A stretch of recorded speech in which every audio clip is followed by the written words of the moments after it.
형들, 조선 수주 잔고가 190조까지 쌓였다는데 지금 실적에 찍히는 이익은 그 190조가 아니야.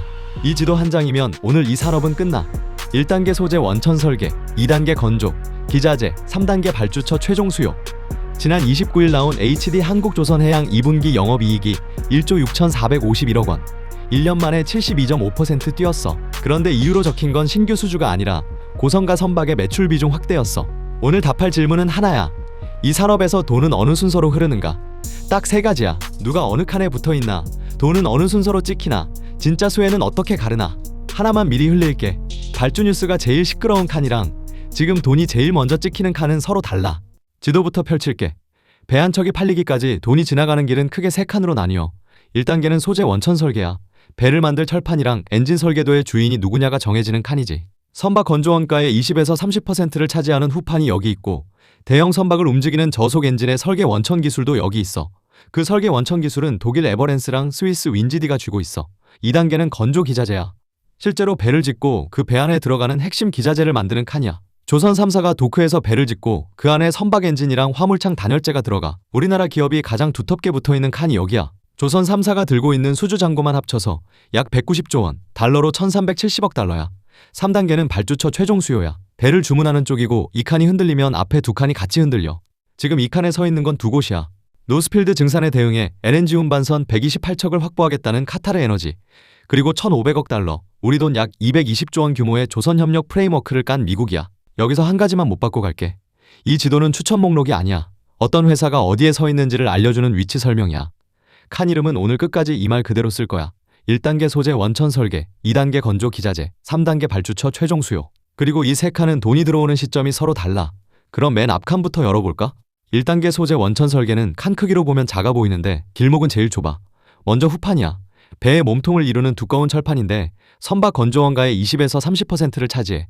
올해 상반기 조선용 후판 계약가는 톤당 80만 원대 중반에서 정해졌어. 그런데 7월 21일 기준 국산 후판 유통가는 톤당 99만 원까지 올라와 있어. 톤당 1만 원, 2만 원만 움직여도 배 한 척당 원가 부담이 수억 원 단위로 흔들려. 철강사들은 원가 부담이 한계라며 하반기 추가 인상을 요구하고 있고, 조선사는 그만큼 원가율을 먼저 얻어맞아. 다만 어느 철강사가 조선용 후판으로 얼마를 버는지는 공개된 숫자로는 안 잡혀. 그래서 이 칸은 회사가 아니라 가격으로 봐야 해. 두 번째 길목은 엔진 설계도야. 대형 선박을 미는 저속 엔진은 설계 원천 기술을 독일 에버랜스랑 스위스 윈지디가 사실상 나눠주고 있어. HD 현대중공업이나 한화엔진 같은 국내 제조사는 이들한테 라이선스를 받고 로열티를 내면서 엔진을 만들어. 만드는 힘은 세계 최고 수준인데 설계도의 주인은 우리가 아니라는 뜻이야. 중국은 이걸 10년 전에 정리했어. 중국 국영선박그룹 CSSC가 2016년에 윈지디를 완전 자회사로 편입하면서 로열티 없이 설계부터 제조까지 한 몸으로 굴리는 구조를 만들었거든.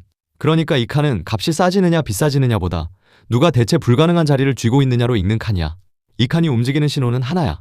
반기마다 나오는 후판 가격 협상 결과. 이 숫자가 뜨면 조선사 매출이 늘었다는 뉴스가 아니라 조선사 원가율이 바뀌었다는 뉴스로 읽으면 돼. 그럼 이 원가를 안고 실제로 배를 짓는 칸은 지금 어떤 숫자를 찍고 있을까? 2단계 건조 기자재는 이 지도에서 제일 두꺼운 칸이야. 국내 기업이 가장 많이, 가장 깊게 붙어 있어. 먼저 배를 짓는 쪽.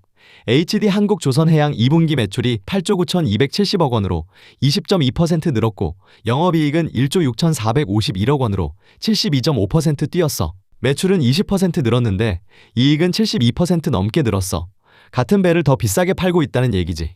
삼성중공업이랑 한화오션도 같은 방향이야. 2분기 영업이익 컨센서스가 각각 4천억 원대, 5천억 원대로 잡혀있고 3사 합산 수주잔고는 약 190조 원이야. 이 190조 원은 2007년에서 2010년 초호황기 이후 최대치에 가깝고 연내 200조 원을 다시 넘을 거라는 전망도 나와. 그 안에 들어가는 기자재도 이 칸이야.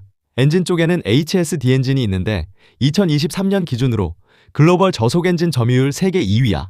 그리고 LNG 운반선의 심장인 화물창 단열재, 극저온 액화천연가스를 담아두는 본행재인데 여기를 한국카본이랑 동성화인텍이 맡고 있어. 한국카본은 지난해 매출이 9,088억 원으로 22.5% 늘었고, 동성화인텍은 지난해 영업이익이 725억 원으로 34.4% 늘었어. 이번 사이클을 두고 시장에서는 물량이 늘어난 호황이 아니라 LNG 운반선 같은 고부가 선종 중심의 질적인 사이클이라는 평가가 나와. 이 칸이 움직이는 신호는 수주 건수가 아니야. 실적 발표문에 적히는 선종 구성이랑 고선가 물량 비중이야. 무슨 배를 얼마에 짓고 있는지를 보라는 얘기야. 그럼 여기가 제일 먼저 돈을 버는 칸일까? 순서는 조금 뒤에 통째로 펼칠게. 3단계 발주처 최종 수요로 가볼게. 이번 사이클에서 돈을 꺼내는 쪽은 두 곳이야. 하나는 카타르 에너지야. 노스필드 증산에 대응하려고 LNG 운반선 128척을 확보하겠다는 계획을 밀고 있고, 업계에서는 노후선 교체까지 감안하면 최종 200척 안팎까지 늘어날 수 있다고 봐. 다른 하나는 미국이야. 220조 원짜리 조선협력 프레임워크가 그림으로 끝나지 않고 실제로 굴러가기 시작했어. 지난 23일 워싱턴 DC에서 한미 조선협력센터가 문을 열었고, 그 자리에서 양해각서 15건, 5년간 1,200억 원 규모의 공동연구 과제가 함께 나왔어. 돈도 실제로 움직였어. HD 한국조선해양은 최대 20억 달러, 우리 돈 3조 원 안쪽의 교환사채 발행을 공시하면서 해외 야드 설비 확충이랑 마스가 추진 자금을 마련하겠다고 했어. 한화필리 조선소는 미 해군 차세대 군수지원함 설계 사업에 참여했어. 그런데 이 칸의 성격을 분명히 해둘게. 여기서 나오는 건 계획이고 프레임워크야. 아직 매출이 아니야. 수요가 꺾이면 제일 먼저 조용해지는 것도 이 칸이야.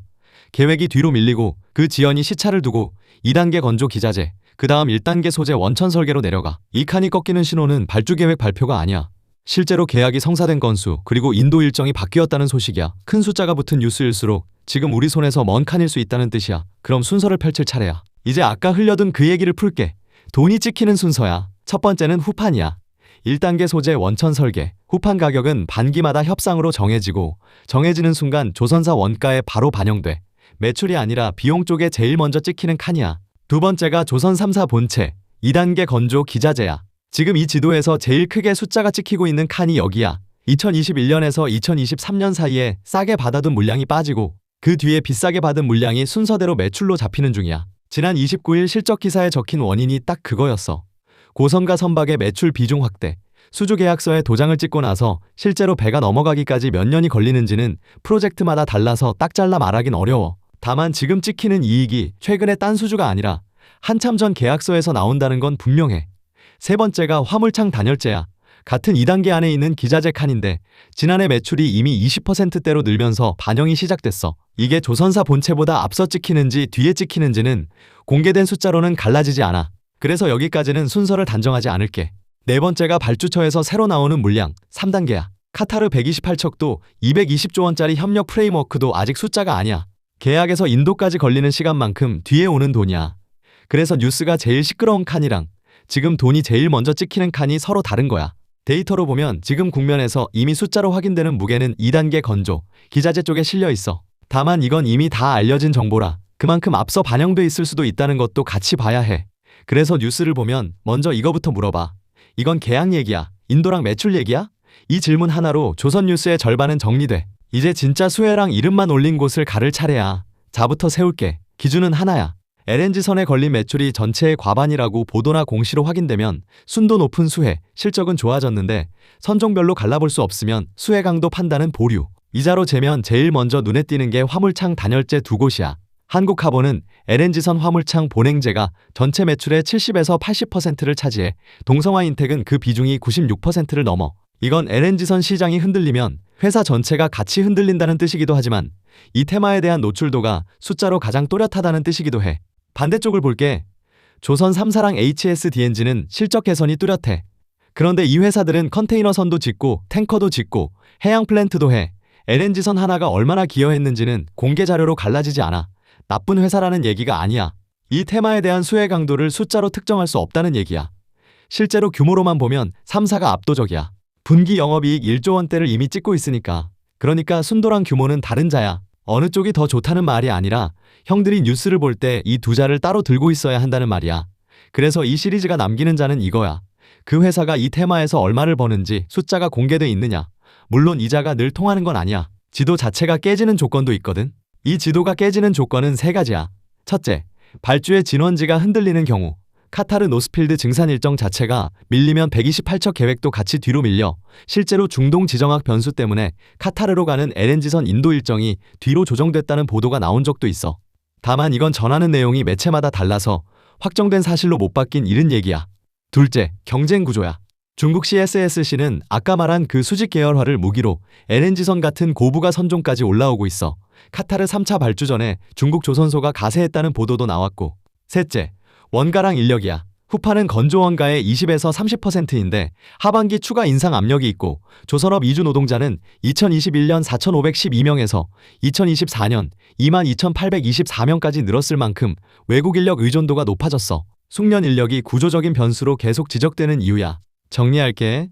조선뉴스가 뜨면 이 지도를 이렇게 읽어. 첫째, 이건 계약 얘기야. 인도랑 매출 얘기야. 둘째, 그건 지도의 어느 칸이야. 1단계 소재 원천 설계, 2단계 건조, 기자재, 3단계 발주처 최종 수요. 셋째, 그 칸에 붙은 회사가 이 테마에서 얼마를 버는지 숫자가 공개돼 있어? 없으면 수혜 강도 판단은 보류야.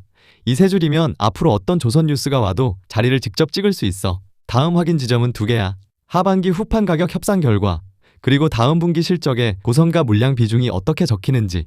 형들, 이번 영상도 도움됐으면 구독이랑 좋아요 한 번씩 시원하게 눌러줘. 그리고 다뤄줬으면 하는 주제 있으면 댓글로 남겨줘. 열심히 자료 모아서 제대로 풀어줄게.